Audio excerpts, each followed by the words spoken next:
Vont-ils toujours vendre autant de vin aux États-Unis? Après l'élection de Donald Trump, les viticulteurs du Toulois craignent de voir leurs exportations diminuer. Donald Trump pourrait réinstaurer une taxe douanière sur les vins français, comme il l'avait fait lors de son premier mandat en 2019. Inès Ponce-Texera avec Anna Mazer-Pirodon. Riche de 2000 ans d'histoire, le vignoble toulois réunit aujourd'hui une quinzaine de vignerons.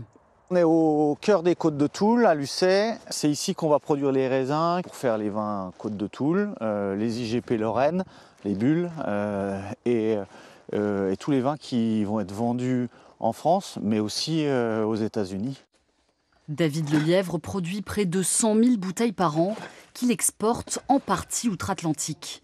Lors du premier mandat de Donald Trump, il a déjà dû faire face à une forte hausse des droits de douane sur le vin français. En 2019, c'est 25% de taxes sur la valeur des vins. Et donc, ça avait fait beaucoup de mal. On avait quand même été bien impacté. La taxe Trump sur les vins a causé près de 500 millions d'euros de pertes pour la filière viticole française avant d'être supprimée par Joe Biden. Un répit de courte durée puisque Donald Trump a d'ores et déjà annoncé vouloir taxer à nouveau de 10% tous les produits d'importation. À la hauteur de nos vins, ça reste raisonnable. 10% sur une bouteille qui vaut 10 euros, ça fait 1 euro, c'est pas encore excessif.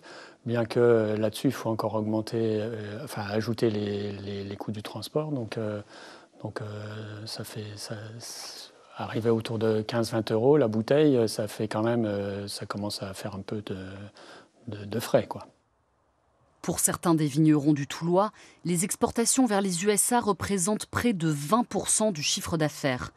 Ils scrutent donc avec attention le retour du candidat républicain au pouvoir.